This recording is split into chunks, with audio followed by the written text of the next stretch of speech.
எங்களோட வருமான தொழிலே போயிடுச்சு ஆட்டோ தொழில். எங்களுக்கு எந்த ஆட்சி வந்தாலும் எங்களுக்கு நல்ல முறையாக ஒரு மீட்ரு போட்டு கட்டணம் போட்டால் பரவாயில்ல. எங்களுக்கு எதுவுமே இல்லை. நாங்கள் பாட்டுன்னு வாழ்வாதாரம் போல் ரோட்டில் போகிறோம், ரோட்டில் வரோம். மினிமம் பார்த்தீங்கன்னா இந்த ஓலா ஊபரை தூக்கணும். என்னோடய கணிப்பு அதுதான். எந்த ஆட்சி வந்தாலும் ஃபஸ்ட்டு மீட்ரு இருக்கணும். அம்மா ஆட்சியில் இருக்கும்போது மீட்ருக்கு ஓரளவுக்கு இருந்தது. ஆட்டோ தொழிலுங்க கொஞ்சம் நல்லா சம்பாதிச்சாங்க. இன்றைக்கி ஆட்டோ தொழிலில் பைக்கு டேக்ஸ் விட்டாங்க, கார் காடி, ஆட்டோ காடி, எல்லாத்துக்கும் காடி. இது யார் கேட்க முடியும்? நம்ம எதிர்த்து கேட்டால் நம்மளை வந்து சண்டை போடுறோன்னு சொல்கிறாங்க. நாங்கள் சண்டை போடல. எங்களுக்கு வந்து இன்சூரன்ஸு பார்த்தீங்கன்னா 7500 8000 கட்டுறோம். ஒரு வருஷத்துக்கு எஃப்சி 2 வருஷம் பார்த்தீங்கன்னா எப்படி எங்களுக்கு 80,000 சொல்லுவார். இவங்களுக்கு பைக் டேக்ஸ் விட்டது தப்பு. விட்டாலும் என்ன சொல்லணும் கேட்டால் கவர்மெண்ட்டு கொடுத்தது. கவர்மெண்ட் எப்படி கொடுக்கும் நான் கேட்குறேன்.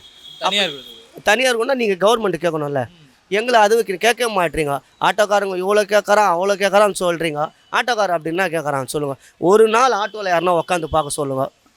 ஓகேண்ணா, இது எல்லாமே சரிதான். இப்போ இதுக்கு எந்த மாதிரியான திட்டங்கள் கொண்டு வரலாம்?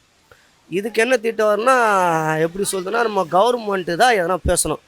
ஏன்னா யார் ஆட்சியில் வராங்களோ அவங்க நல்லபடியாக இந்த ஆட்டோ லாஸ்ட்டாக மீட்டர் எப்போ அப்டேட் பண்ணாங்க? அம்மா ஆட்சியில் இருக்கும்போது பண்ணாங்க. நம்மளுக்கு அப்புறம் கிடையாது. எதுவுமே 20 வருஷம் மேலே ஆகுது. நான் ஆட்டோ தொழில் வந்து 30 வருஷம் ஆகுது. 30 வருஷத்தில் எனக்கு தெரிஞ்சு அப்படி இல்லை.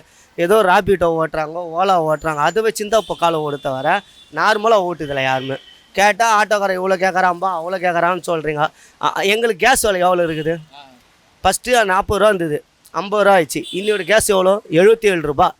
அந்த 77 ரூபா இருந்தால் நாங்கள் எப்படி கேஸ் போட்டு நாங்கள் வீட்டு வருமானம் பார்க்கணும், வாடகை கட்டணும், சிலிண்டர் வாங்கணும், எல்லாமே நாங்கள் பார்க்கணும். ஆட்டோ தொழில் ஓட்டுது அவ்வளோ கஷ்டம். எல்லோரும் சொல்லிடுறாங்க ஆட்டோக்காரன் இவ்வளோ கேட்குறான் அவ்வளோ கேட்குறான்னு. அந்தந்த இடத்துல உட்காந்து தானே கஷ்டம். அப்போ என்ன பண்ணோம், கவர்மெண்ட்டு நல்ல ஒரு இது கொடுக்கணும். புரியுதுங்களா?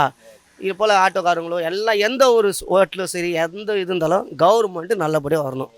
சாரி, அது ஓபிஎஸ் இருந்தாலும் சரி, டிஎம்கே இருந்தாலும் சரி, ஆட்சி யார் வராங்களோ டிஎம் ஆமாம் அவர் இப்போ தானே வந்தார். அவர் அதுக்கு முன்னே இதில் தானே இருந்தார்.